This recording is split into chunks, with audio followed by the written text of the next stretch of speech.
it's an uplift. It makes me feel good. I don't know how to explain it, but it's there, and I know I can count on it. Without outreach, I think that this village would go downhill. I really, really do.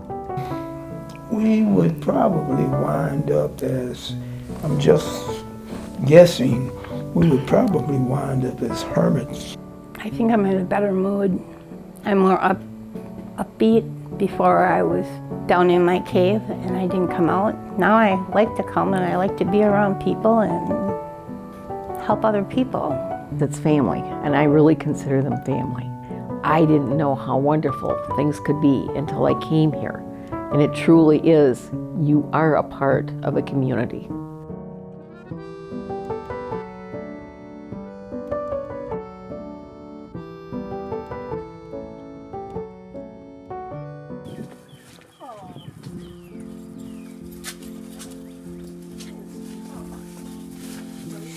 Hello? Oh my God. I got a contingent. He just wants to get to know you. Good. Happy birthday. Oh my, look at that. We got some things for you, Walter. Is that right? Yeah, so we got a card. And you want to wear this? This is extra special. Would you like to wear it? No, not right. No? This is Dawn. She does the meals. Hi. Walter. We have some cake for you, birthday cake, and we have some candles too. If you want it right now, we can put the candles on right away. I believe you. Yeah. Check it out here. Not every day you get to turn 100. Happy birthday to you. Happy birthday, dear Walter. Happy birthday to you. Okay? Yay! Yeah, so this is one of our caring quilts. So different people made all of these little patches for you on here. Well, that's a nice one too. Yep. I'm always covering It it. has these hearts on it too. And it has these hearts on it too. Yeah. So you know you're loved. So my name is Katie Gledy-Sion. I am the director at McFarland Senior Outreach. And previous to being director, I was a case manager, and I started working in 2018. What is McFarland Senior Outreach? So we are an organization, community-based organization here. So we support older adults age 60 and over in the village of McFarland, but as well as the rural areas around us. So Town of Dunn, Town of Pleasant Springs, Christiana, Rockdale, and Cambridge. And what we do, our whole kind of mission is to be able to support older adults to remain independent as long as possible in their homes. So that is our goal. Beyond that, we have lots of different services that support that primary mission. We try to encourage older adults to gather together, to build social contacts with one another. We try to encourage different health initiatives that are particularly important and evidence-based that they're needed for that population. We provide nutritional support.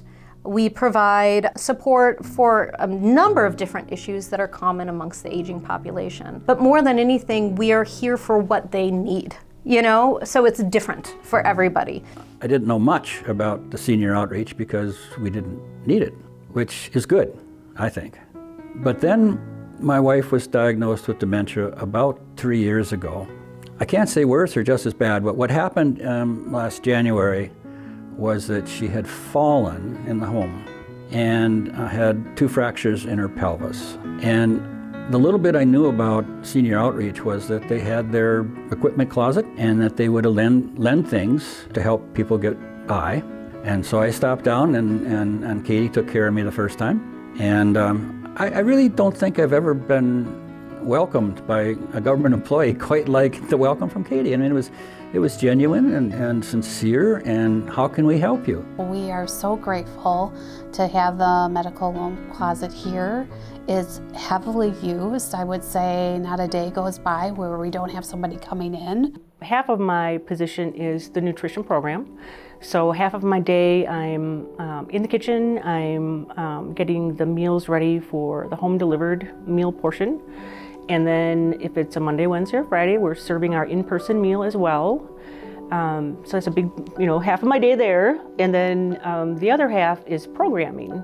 So we don't have an actual senior center here, but we have really made a lot of effort to provide a lot of programs for our older folks in our area. So half of my job is coordinating the programs that we put on here. And everything is set so wonderfully. The movies, there's popcorn and soda, and you feel like a kid again. You can go have candy or whatever you want, sit down and just enjoy the movie. It's just really a great time. And all the meals, we always have beautiful tables. There's always beautiful settings. And then we can if it's like a holiday of some sort, we dress up like for Halloween costumes. We have costumes, we can have fun. Or the Rip Your Float day. They had set out the little cowboy hats and mustaches and bandanas put on, or paper bandanas, and we could have just plain have fun, let our hair down, and just enjoy, have fun, be kids again. It has become a really good place for me to meet friends, get involved with other things. I've done a couple of your classes. I'm doing yoga right now. I have RSVP. I've made some really, really good friends that I know I wouldn't have had if I wouldn't have done it. And I mean, it's always something going on. We don't always participate, but we usually, we always find something that we're interested in.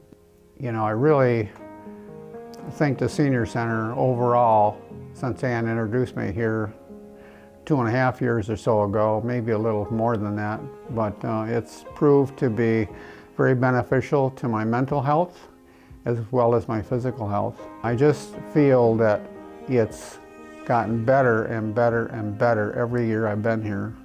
I have no desire to move. We try to pick things, like a variety of things, for one thing. We have a music program. We do another program called Aging with Wisdom, which is usually, sometimes it'll be a doctor speaking on a topic, or so a more educational program. Then we have, card group, and then there's a sewing group, and so fun stuff, hobby related things, but educational as well. The ways that we determine what we're going to do is based on a few different things. Number one, I want to make sure that this is something that is connecting with older adults. So I'm often asking questions and listening to what their responses are as for what they want and what they need. I mean, I think I have great ideas, but my ideas aren't necessarily what matters. I want to be able to address the interests and needs and of the older adults in our community. And so that's where a lot of the seed of these ideas come from. Yeah, so definitely our exercise programs have definitely grown. Oftentimes they have wait lists. We're seeing a lot of our programs grow too. We're having just a lot of people that are coming, inviting their friends. They want to share these experiences. Our meal program has, I would say, close to double in size since the beginning of the year. Yes, so the nutrition program, like our other core services, are open to anyone who's 60 and over. We have both home delivered meals, and then we have an in-person meal. The home delivered meals we have Monday through Friday, and that's for our whole service area. And then our in-person meal we have Monday, Wednesday, and Friday. And in 2026, we're actually increasing that to Thursdays as well because it's been so popular. Yeah, so we have here in McFarland, in our service area, we have 4 different routes every day, Monday through Friday. We have 2 of the routes are in town, and then 2 are in the more rural areas. So we cover a pretty big area. It depends on the route and the day, but usually around between 10 to 15 people on that route.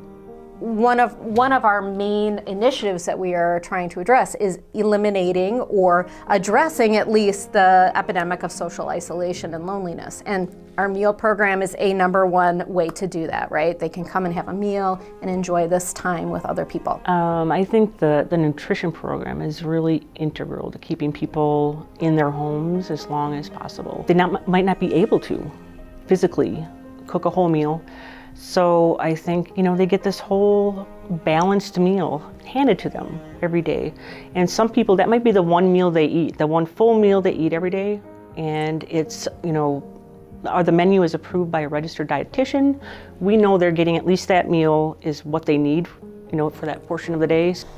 As far as my family, this has become a family affair. So during COVID, we had to pause a lot of our volunteers. Since my husband worked from home, I asked him if he would deliver meals for us, and he did. So that's been 5 years. He's still delivering meals. I think that's a very important day in his week, that he gets to see all his people that he delivers to and has good conversation with them. Soon the apples on that tree grew and grew. My brother always knew just what to do. It was always way too early to pick the fruit. He claimed he liked them sour. It wasn't long before they worked, and he soon found the hidden power. Oh, the belly aches, the moans and groans. He ached right down to his bones. Year after year, you would think he would learn. Why couldn't he just wait for those apples to turn? What? Your meal is here. Yeah. Well, hi. I was delivering to a movie star today. Oh, yeah. Yeah. Big star. There you go. No, I don't want to have them see me eat like a pig. Well, you enjoy. Good luck with the interview. Okay, you be good now. Have a nice day. Oh boy, I got chocolate pudding again. Is that your favorite? Yeah, I don't like vanilla so much, but it's better than nothing too, But it's good. But it's just not chocolate. You know how that goes. You gotta have chocolate. Introduce yourself and give a little bit of who you are. Who I am? Well, I'm an artist. I just like to do stuff. I like to do crafts, and I like to cover tins with Christmas stuff. I just like to do a lot of things. I don't know, who am I? I'm just an old lady that loves to do stuff. Why is senior outreach important to you?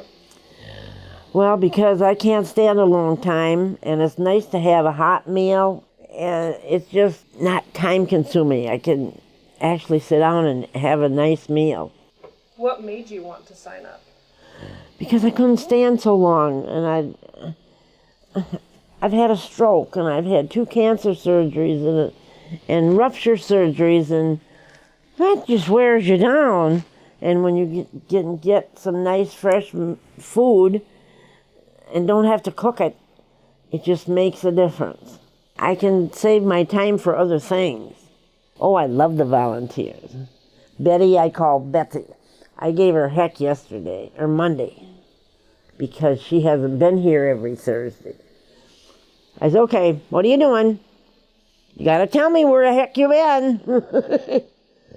She's been camping with her son. I said, oh, I can permit that.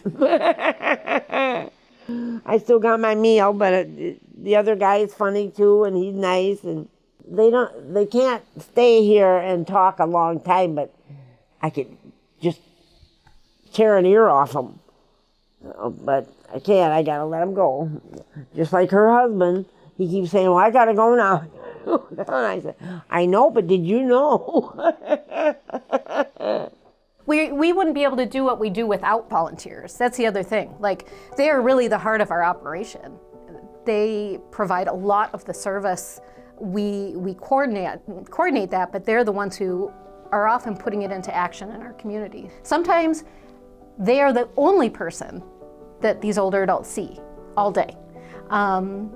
That's an incredibly crucial role that they're playing. So one of the big services that I help out with is I am the coordinator for the RSVP volunteer program rides. With the RSVP driver escort program, we have volunteers that will take seniors in the McFarland area, in the community that we serve, to their non-emergency medical appointments. And that can range from in town, all the way out to downtown Madison, Middleton, wherever it is in the Dane County area. There's so much here I can get involved in, like I can donate my time to giving rides to medical appointments and doing other, we can volunteer here, not just be seniors and get waited on. We can also do other stuff to help others. Being able to, since neither one of us have a car, I can still drive, but I don't. I think having the availability of all the different services here made a lot of difference in Ann's life when she was living in McFarland. I know it does to me. Exactly. So seniors, technically 60 and over, well, that's 4 decades. That's a really long period of time, right? And someone who is 60, it probably has a different functional level than someone who is 100. Not necessarily, sometimes people surprise us, right? And I don't like to make those generalizations, but there tends to be different needs as people age, right? And I think it's important to remember that yes, there is a symbiotic relationship, right?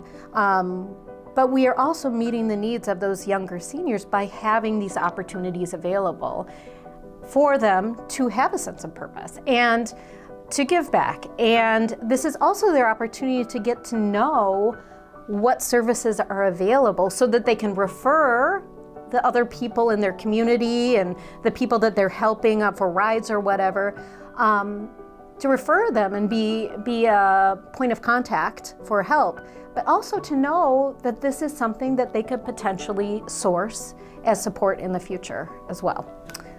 Good morning. I have got your lunch for you. Have a good day. Yeah, you too. Take care. More than anything else, it's number one, an opportunity for some of these people that are, I'll say, homebound to get a chance to actually interact with another human being, but more, it's a bit of a health check. Sure. And so I at least try to make sure that I talk to them enough that, if I sense there's anything that's weird, that I would contact Katie or Dawn. We have fairly strict rules that if somebody doesn't come to the door, you can't just leave the lunch outside or on the door, that you really have to make contact with them. And so there are some deliveries where nobody's home or nobody comes to the door, and then I'll call the office and talk to Katie or Dawn, and typically then I'll bring the meal back, and then one of the case managers will contact them and drive down later and give them the lunch. So the point being that if there truly is some potential health issue, we want to try to figure that out versus just keep leaving lunches on their doorstep. I plan to keep doing Meals on Wheels as long as I can keep doing Meals on Wheels, and then as little as my contribution is, I can end each week feeling like, you know what, I helped some people. I'm a social worker by background, and I worked in with older adults most of my career in healthcare administration. So I've always loved working with older adults. And I got started actually during COVID because a lot of the older volunteers weren't able to volunteer. So they asked if they could get some younger volunteers just to fill those spots. So I'm so grateful. I've been doing it ever since, and I absolutely love it. It's actually been really awesome because I have really gotten to know the people over the years. Some of them are new. This lady is newer to me. But some of the people I've been delivering to for 5 years now. So, wow, you have a nice relationship with them. Yeah, and you can really see if they need some extra help or how they're doing. So I love that part about it too. Yeah, so Karen, I'm excited today because so Evelyn, when my daughter, she does Girls on the Run, and that's 3rd to 5th grade girls. And they decorated these bags for everyone, and then they made these little crafts. So you get a little flower, and then we also put in just a little note about them. Yeah, so that's yours. I enjoy getting little surprises in my lunch. Oh, that's wonderful. Yeah. I hang them up like the flower behind you. Oh, that's so nice. A little chicken over there on the curtain. Oh, was at Easter. And, oh, that's cute. I love it. Are you guarding? Should we go give the meals? Come on, honey. This makes my life so much easier. I'm so glad to hear that. It really is great. You know, it takes away the meal planning, it takes away having to shop for it and the preparation. Yeah. And I've said to people since I've become a caretaker that if you're one person, you take care of yourself. If you add another person that you're caring for, it should be 1 + 1 = 2. It's not. Yeah. It's at least 3. Yeah. So it's really time. I'm not complaining. No. You know, it's just something I got to do. Yeah. But this is so helpful. That makes me so happy to know that. I'm glad to hear that. And Yeah. pass it on to your I fellow will. drivers, because you don't always get the feedback. Yeah. But it is a great service. Yeah, that's awesome to know. Thank you for sharing that. Yep. And the food is even good most times. I know. It always looks good. I think it looks good. The continuation is through the Meals on Wheels as part of it. And I was totally ignorant of that, the criteria to be eligible. I really thought it was for those that are economically hard pressed. Okay, so Katie was asking about, you know, how we're getting on and so on and so on. And eventually she came out and interviewed Barb to qualify for Meals on Wheels. And I found out that there is no hardship portion, monetary hardship portion of qualifying. And I also was surprised to learn that the caregiver also got a meal. And I got to tell you, I don't want to use the term lifesaver, but it's been very, very important to me. I highly recommend it to anybody that is interested.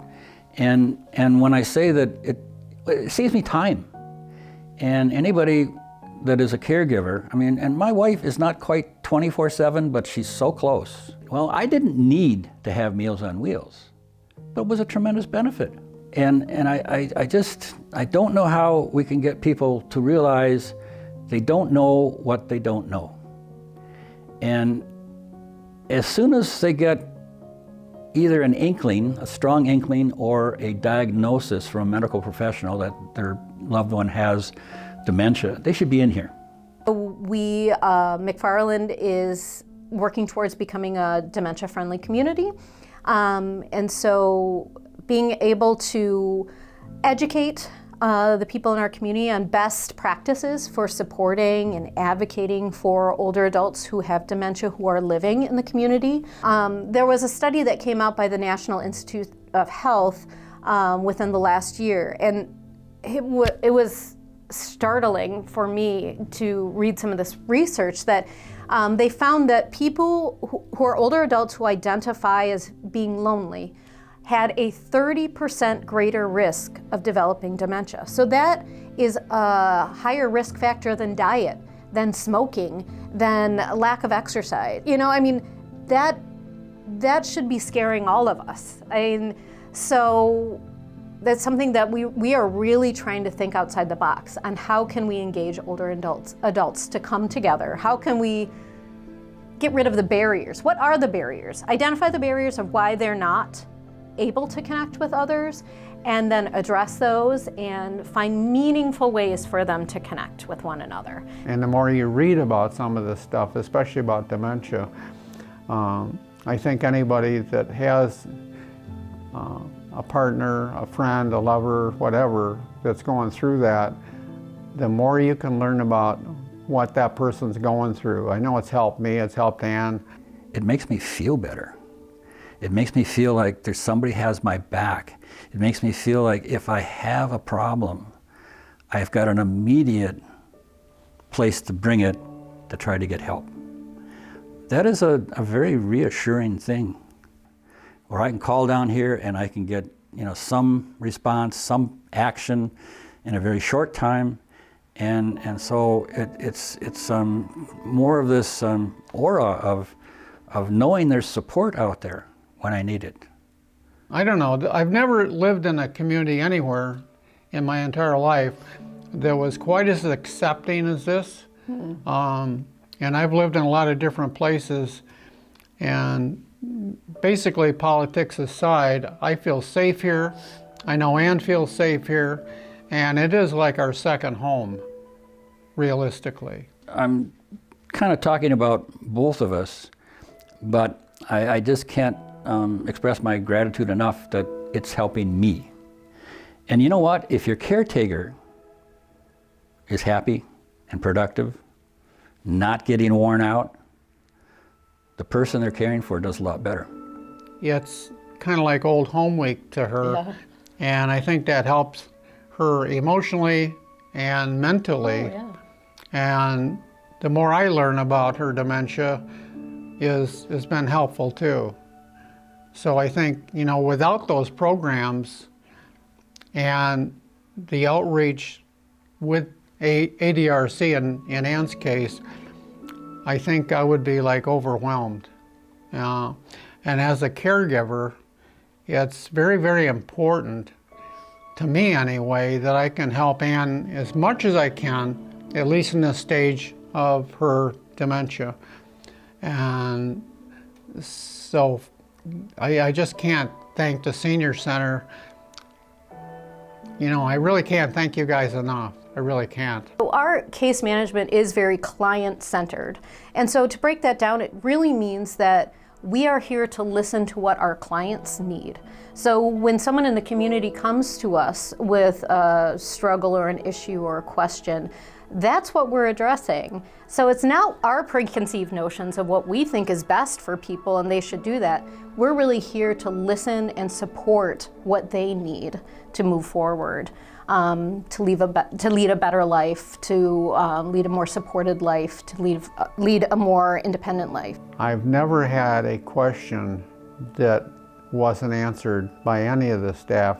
And the thing I like about that is if they don't know the answer, they will find out, and then you get a text or an email saying, okay, here's a link to this, here's a link to that. Yeah, I would say as far as our style, we're professional here, but we try to be very relaxed. We're welcoming.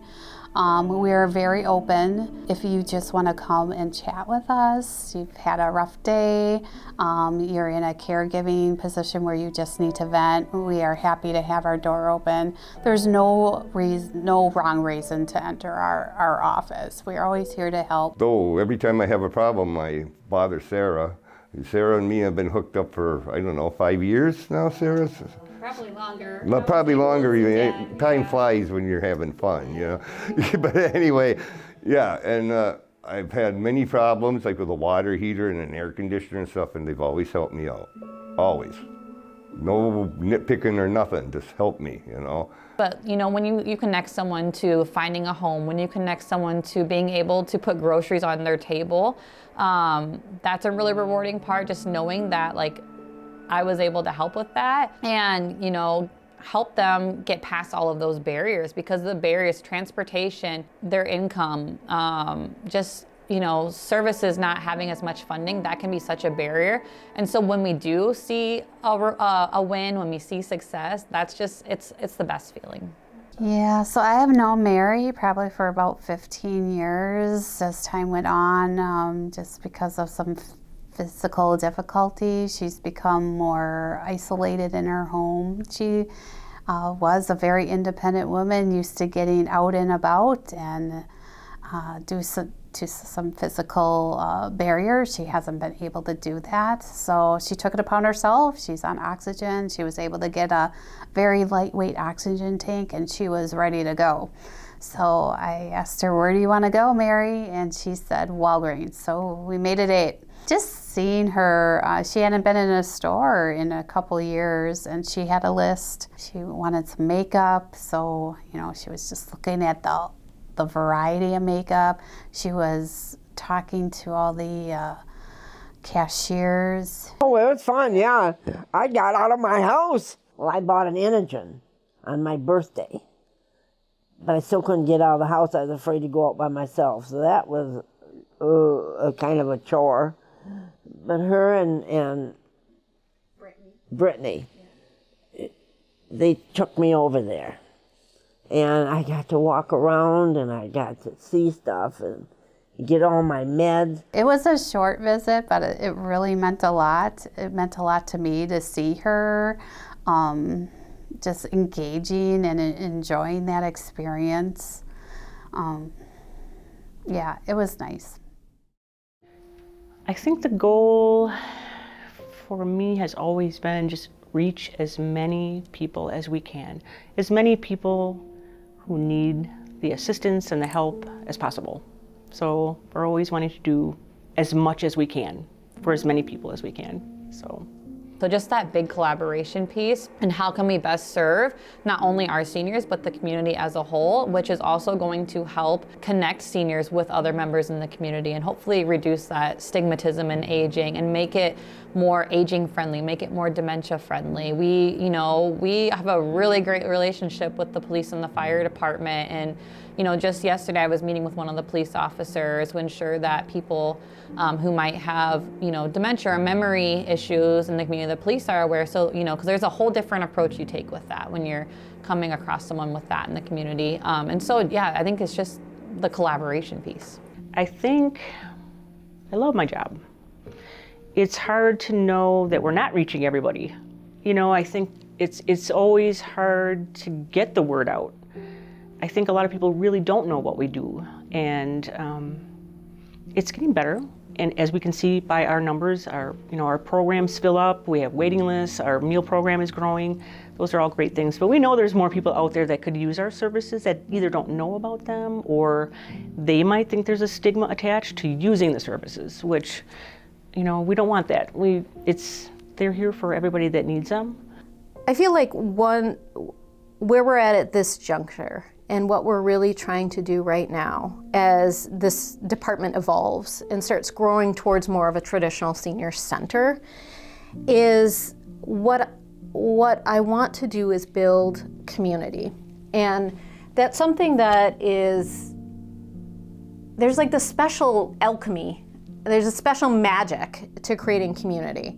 And it's how can you facilitate a space where people feel comfortable coming together and connecting with one another, right? It's hard to even explain. Like, how do you create community? How do you build that? And whatever we're doing, it's starting to work. And it's really exciting, right? There are funding challenges right now. I mean, I think we're all quite aware that from the federal level, there's a lot of challenges. We're still seeing how that's all going to suss out. I always tell I have this toolbox, and my tools are being, they're being canceled, they're gone. A lot has to come with all the kind of the funding that we have used, especially for rent assistance. We used to be able to find it through the community. That has definitely been hard. The population is growing. I don't know, I think across the board we needed to make cuts. They chose 4%, and it was 4% for every program. And we just do with what we have, and we do the best we can with the resources that we have. It's really hard when folks need help and we have exhausted all the resources that are available. Those are hard conversations to have. Just, during that time, it's, looking for other connections within the community. And that's the coolest part, is that even though that the state, the federal funding has, been cut in certain areas, we have such a great community here. The village, the people that live in the community, the seniors that rally together, and we somehow find a way to provide that support to all of our clients. Secondly, like, how can you help support the work we're specifically doing here at McFarland Senior Outreach? There are a lot of opportunities to volunteer and to support the work we do. Let's see, I think there's a couple ways to best support us. To participate in our programs, to give us new ideas, to volunteer with our programs. So another big thing that can really help the Senior Outreach program here in McFarland is our volunteer program. We already have so many great volunteers, but we're always looking for more. There's always areas to volunteer with, to come and educate seniors on certain topics. Like, we've had doctors come in to talk about technology, safety. There's so many ways that we can get involved with this senior outreach community in that aspect as well. So we are always looking for more people to collaborate with and get involved with. I think getting the word out about what we do to people who can use our services. I mean, we're here for you. So Katie and Sarah and Dawn are exceptional with helping any of us. And we need a shoulder or somebody to talk to, they're right there. And they know all of us by name, and they know our personalities and what quirks we have. And we have some quirks, but you know, and the thing is, everybody has a different opinion, but there it's free to discuss whatever you want to discuss. And there's never a disagreement or argument. We all accept each other for who we are. I think just getting me out of the house and making me more open. Like 2 years ago, if you would have asked me to do this interview, I probably would have said no. I would be too afraid of making a mistake. You know, it's just been nicer. Life has been better. I think that people should know that no matter who you are, no matter what stage of your life, as long as you're, you know, over 60, and whatever handicaps you may possibly have, this is an accessible place. They'll make it accessible for you. If it's not what you need, they'll find a way. I think that feeling of feeling like you're helping people, you know, you're giving something back. You're providing some service and making people feel a little bit better, making them feel important, because they are. There's no real excuse for people not taking advantage of the programs here or the lunches, let's say. Maybe the most important thing of outreach is knowing that there's competent, qualified staff here that can answer just about anything. And I feel like the team we have right now is so strong too. I mean, none of us exist in a vacuum, right? We all work so well together, and all of us genuinely love and care for this community, right? All of us are not doing this for a paycheck. You know, we're doing this because we love it. We really enjoy our work, and again, it's an honor to do it.